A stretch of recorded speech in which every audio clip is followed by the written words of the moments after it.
వక్రతుండ మహాకాయ సూర్యకోటి సమప్రభా నిర్విఘ్నం కురు మే దేవా సర్వకార్యేషు సర్వదా.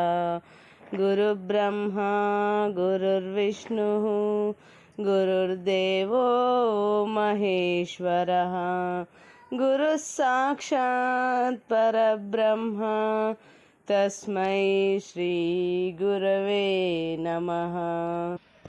ఓం ద్రాం దత్తాత్రేయాయ నమః. శ్రీ గురుదత్త జయ గురుదత్త. శ్రీ దత్త కథా సుధారణము. ఓం శ్రీ గురుదేవదత్త. 3వ రోజు పారాయణం. శ్రీధామ శ్రీకృష్ణ సంవాదము. సద్గురు తత్వమును తెలుపు మరి ఒక సన్నివేశమును ఇట్లు వేదధర్ముడు దీపకునకు తెలిపెను. శ్రీధాముడను బ్రాహ్మణుడు శ్రీకృష్ణుని సహపాఠి. వారు సాందీప మహర్షి వద్ద విద్యాభ్యాస సమయమునందు గురుకులమందు విద్యార్థులై ఉండిరి. కొంతకాలమునకు ద్వారకా నగరమునందున్న శ్రీకృష్ణుని దర్శించుటకై శ్రీధాముడు ద్వారకకు పోయెను. శ్రీకృష్ణుడు అతనిని ప్రేమతో చేరదీసుకొని ఆర్ఘ్యపాద్యములిచ్చి ఆదరించి మృష్టాన్న భోజనము పెట్టించెను. తన పరివారముచే సకల ఉపచారములు చేయించెను.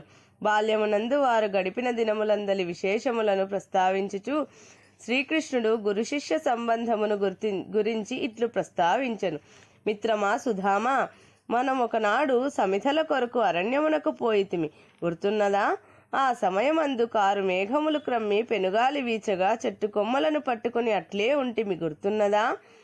జడివాన కురిసి వెలిసిన పిదప మన గురుదేవులే మనలను వెదుకుచూ వచ్చి, నా కూనలారా, నాకై ఎంత కష్టమును అనుభవించి తిరిరా అని మనలను ఆలింగనమునర్చుకొనగా మన శరీరములు పులకించినవి. ఆయన అనుభవము ఎన్నటికీ మరుపురానిది కదా. ఆ మహాత్ముడు తన సకల విద్యలను మనకు ధారపోసెను కదా. అటువంటి వారే సద్గురువులు. భగవంతుని కృప కలగాలంటే ముందు గురుకృపను పొందాలని చెప్పుకొన్నారని వేదధర్ముడు దీపకునికి బోధించనని కలిపురుషునకు బ్రహ్మ తెలిపెను. తరువాత శిష్య లక్షణములను ఇట్లు పలికెను.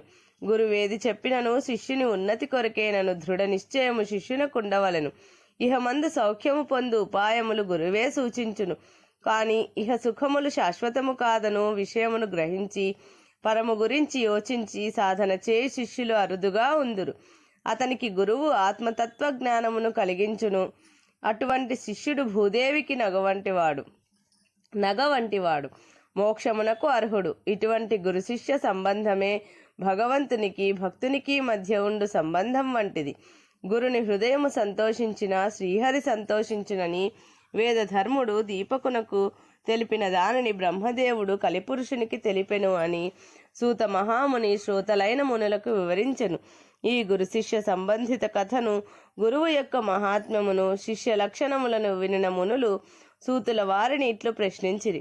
వేదధర్ముని ద్వారా ఇటువంటి నద్విషయములను వినుటకై దీపకుడెట్లు గురుని సేవించనో వివరించమని కోరిరి. కుష్ఠురోగి అయిన గురుని దీపకుడు సేవించుట. సూత మహర్షి మునులనుద్దేశించి చెప్పనారంభించను.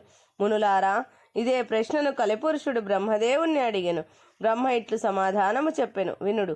ఓ కలి, దృఢమైన గురుభక్తి లేనిదే ఇటువంటి నిగూఢమైన విషయములు తెలుసుకొనవలెనను కుతూహలము కలుగదు. కలి, ఈ కథను వినుట ద్వారా నీవు ఎవరిని పీడించవలెనో, ఎవరికి దూరంగా ఉండవలెనో యోచించుకొనుటకు కావలసిన వివేకము కలుగును. వినుమని చెప్పసాగెను. పూర్వము గోదావరి నదీ తీరంలో అంగీరస మహర్షి ఆశ్రమం కలదు. అచ్చట నిష్ఠాగరిష్ఠులు, వ్రతదీక్షలు పూనిన సాధకులు, వేదాధ్యయనం చేయించు ఆచార్యులు, విద్యార్థులు ఉండేవారు. అచ్చట వేదవ్యాసుని శిష్యులలో ఒకరైన పైలుడను వారి కుమారుడు వేదధర్ముడను ఆచార్యుడు గురుకులము నడుపుచు వేద విద్యలను శిష్యులకు బోధించుచుండేవారు. ఒకనాడతని శిష్యులందరినీ చేరవిలిచి, శిష్యులారా, నా పూర్వజన్మలలో ఎన్నడో చేసిన పాపములకు ప్రాయశ్చిత్తము ద్వారా అనేక దుష్కర్మలను నశింపచేసుకొంటిని. ఇప్పుడు పోగా మిగిలిన కొంత పాపమును నేను అనుభవించి మాత్రమే తీర్చుకొనవలసి ఉన్నది. ఆ సమయమందు నన్ను కుష్ఠరోగము పీడించును, కుంటితనము గ్రుడ్రితనము కూడా ప్రాప్తించును. ఆ స్థితిలో నాకు సకల సేవలు చేయుటకు ఓర్పుమంతులైన సేవకులు కావలను. మీలో ఎవరైనా నాకు సహకరించగలరా అని ప్రశ్నించెను. గురుసేవ అనగా పదునైన కత్తులపై సాము చేయట వంటిదని శిష్యులందరికీ తెలుసును. ఆశ్రమ సేవలు వేరు, రోగికి సేవలు వేరు. గురుసేవలో ఏదైనా లోపం జరిగితే రౌరవాది నరకము ప్రాప్తించును. అదియును కాక గురు శాపమునకు గురి కావలసి వచ్చునని భయపడి అందరూ మారు పలుకొక మౌనం వహించినారు. దీపకుడను వాడు మాత్రం లేచి, గురుదేవా, తమరి మోక్ష సాధనకు అంతరాయం కలిగించు ఆ దుష్కర్మ ఫలాలను మీ బదులు నేను అనుభవించదను, అదీను గురుసేవయే కదా అని ప్రార్థించెను. గురువైన వేదధర్ముడు ఆ శిష్యునితో, ఇది ఆ విధముగా మరొక్కరు అనుభవించుటకు వీలు లేదు. పుణ్యకర్మలైతే మనం ఎవరికైనా ధారపోయవచ్చును, కానీ పాపకర్మలట్లు ఒకరి బదులు మరొకరు అనుభవించుట నిషేధము. అయినను ఆ రోగము అనుభవించువాని కన్నును సేవ చేయువానికే కష్టం ఎక్కువగా ఉండును. ఆ విధమైన బాధను నేను కాశీలో అనుభవింపదలచి తిని. అచ్చట చేయు సత్కార్యములకు 1,000,000 రెట్లు ఫలితముండును. అట్లే దుష్కల ఫలితములు త్వరగా నశించును. నీకిష్టమైతే నాతో వచ్చి సేవలు చేయవచ్చును, లేకున్నా నీ దారిన నీవు ఇప్పుడే పోవచ్చునని గురువు చెప్పెను. దీపకుడు సేవ చేసేదనని మనసులో సంకల్పించుకొని తప్పక వచ్చేదనని గురువాజ్ఞను కోరెను. గురు శిష్యులిరువురును ఒక శుభముహూర్తమున బయలుదేరి కాశీనగరమును చేరినారు. మణికర్ణికా ఘట్టమున స్నానమాచరించి నిత్యానుష్ఠానములు పూర్తిగా గావించుకొని క్షేతాధిదైవము శ్రీ విశ్వేశ్వరుణ్ణి దర్శించినారు. 18 శక్తి పీఠములలో ఒకటైన విశాలాక్షిని, అన్నపూర్ణమాతను దర్శించినారు. భక్తి శ్రద్ధలతో కాశీలోని ఇతర శక్తి కేంద్రములను, కాలభైరవుణ్ణి దర్శించి సేవించిరి. మణికర్ణికకు దగ్గరలోనే గల కంబలాశ్వతరమును పవిత్ర స్థలమునందు దీపకుడు ఒక కుటీరమును నిర్మించెను. వేదధర్ముడు అందు ప్రవేశించి తన పాపకర్మ ఫలమును అనుభవింప సంకల్పించగానే గలత్కుష్ఠ రోగము ఆయన శరీరమందు ప్రకటమాయెను. దీపకుడు చూచుచుండగానే ఆ పుణ్యాత్ముని శరీరమంతయు పుండ్లతో రసికారుచుండెను. ఈగలు దోమలు ముసురుచుండెను. కుంటితనము గ్రుడ్డితనము వచ్చెను. ఎందరికో ఆర్తిని పోగొట్టిన ఈ మహానుభావుడు కదా నా గురువు. ఆహో, ప్రారబ్ధమును ఈయన సంతోషముతో అనుభవింప సిద్ధమైనాడు. కానీ దీపకుడు మనసులో భావించి దుఃఖమును పొందెను. తన భాగ్యవశమున ఈ గురుసేవ తనకు లభించినదని సంతోషమును పొందెను. పూనికతో సద్గురుని సేవింప మొదలిడెను.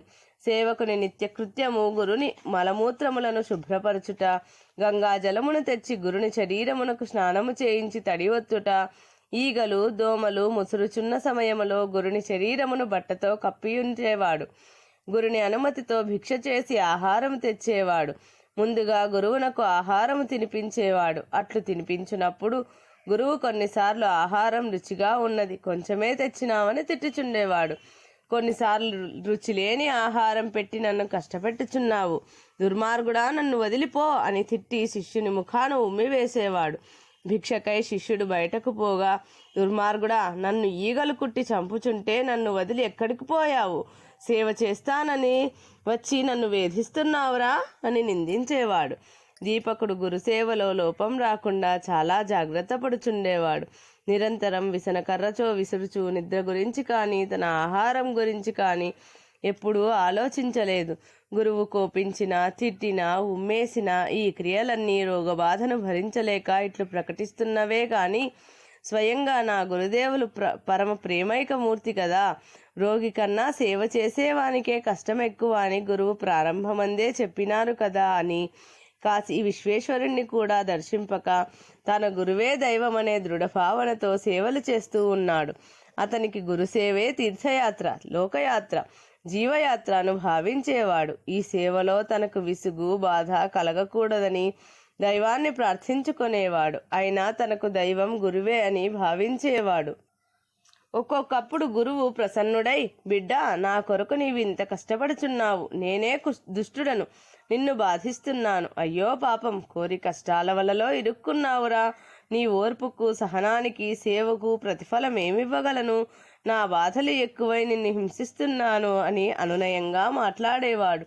దానికి దీపకుడు గురువును ఓదార్చుచు, ఈ కర్మఫలమును తమరు పూర్తి చేసుకుని తదుపరి ఆరోగ్యవంతులు కాగలరు కదా, మీరు నా గురించి యోచించవద్దని సమాధానించేవాడు. ఇట్లే కొన్ని సంవత్సరములు గడిచెను. ఈ విధముగా గురుసేవ చేయు వారి యోగ్యతలు అర్హతలు వర్ణింపతరము కాదు.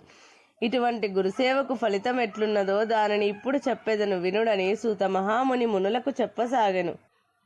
గురుని వస్త్రములను ఉదికి ఆరవేస్తున్నాడు దీపకుడు. అదే సమయంలో విశ్వేశ్వరుడు ప్రత్యక్షమై, వత్స, నేను ఈ దైవమైన విశ్వేశ్వరుడను. నీ గురుసేవకు మెచ్చి నీకు వరమియ్యవలనని వచ్చి తిని. నీకేమి వరము కావలనో సందేహింపక కోరుకొనుము అనెను. దీపకుడు, దేవా, నీ దర్శనమునకైనను నీ గుడికి రాలేని నన్ను కరుణించి నా కన్నుల కరువుదీర దర్శనమిచ్చినావు. నా జన్మ తరించినది. మానవులకు భగవద్ దర్శన భాగ్యము కన్నా కోరవలసిన భాగ్య సంపదలు ఈ భూమిపైన ఉన్నవా? దేవాధిదేవ, మీ అనుగ్రహము నాపై ఇట్లు ప్రసరించినందులకు కృతకృత్యుడనైతిని. ఇంకేమీ వరములు వద్దు అన్నాడు. మహాదేవుడు, దీపక, బాగుగా ఆలోచించుకొనుమో. ఇటువంటి అరుదైన సన్నివేశము తిరిగి రాకపోవచ్చు.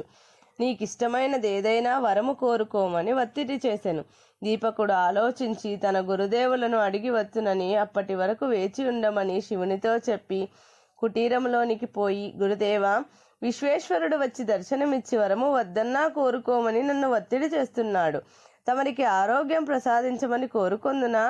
తమ అనుమతి కొరకై వచ్చినానని చెప్పగా గురువు అగ్గిపైన గుగ్గిలం వలె మండిపడి, ఏమ్రా, నా సేవ చేస్తానని ఒప్పుకొని ఇప్పుడు నా ఆరోగ్యం గురించి వరం కోరుతావా? త్రాష్ట్రుడా!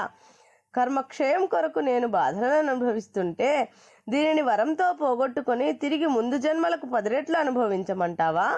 నీకు సేవ చేయుటకు కష్టమైతే నీ దారిన నీవు పొమ్ము అని కోపోద్దీపితుడై పలుకగానే దీపకుడు ఖిన్నుడై శివుణ్ణి చేరి, దేవా, మాకేమీ వరములు వద్దు, మమ్ములనిట్లు బ్రతుకనివ్వండని పంపివేశెను. శివుడు అంతర్ధానమయ్యను. దీపకుడు తన పనిలో తాను నిమగ్నుడయ్యను.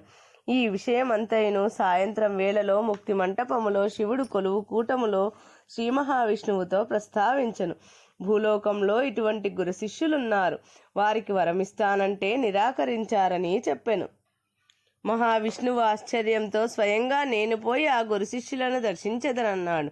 వెంటనే వేదధర్ముని కుటీరం ముందు ప్రత్యక్షమై, దీపక, నేను విష్ణువును, ఇటు రమ్ము, నీకు వరములివ్వాలని నీపై ప్రీతితో వచ్చాను అన్నాడు.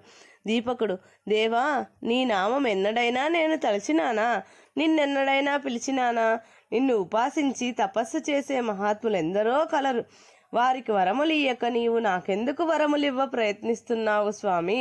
తమరు ఇయ్యగల వరములు నా గురువే ఇవ్వగలరు. తమరు నాకే వరములు ఇవ్వవద్దు. నాకేమి కోరికలు లేవు అన్నాడు.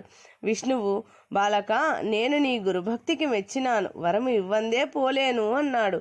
దీపకుడు, అయితే నా గురుభక్తి ఇంకా దృఢమయ్యే విధంగా వరమియ్యండి అన్నాడు. వేదములు, శాస్త్రములు గురుసేవ ఫలమును గొప్పగా కొనియాడినవి. గురుసేవయే భగవత్ సాక్షాత్కార సాధనమని ఇప్పుడు మీ దర్శనం వలన నిరూపించబడినదని చేతులు జోడించెను. విష్ణువు, వత్స, గురుసేవ నీ వలె ఓర్పుతో చేసిన వారు అరుదు. ఇట్లు గురుసేవ చేయు శిష్యునకును పతియే ప్రత్యక్ష దైవమని పతిని గొల్చు పతివ్రతకును నేను ప్రసన్నుడనై వరమిచ్చి తీరవలను. అందుచే వరమీయంది పోనే పోనని పలికెను. అప్పుడు దీపకుడు, ఓ దేవా, అట్లయినచో నాకు గురు హృదయమును వివరముగా బోధించుమని కోరెను. ఇది శ్రీ దత్త కథా సుధారణవము 3వ రోజు పారాయణము సంపూర్ణం.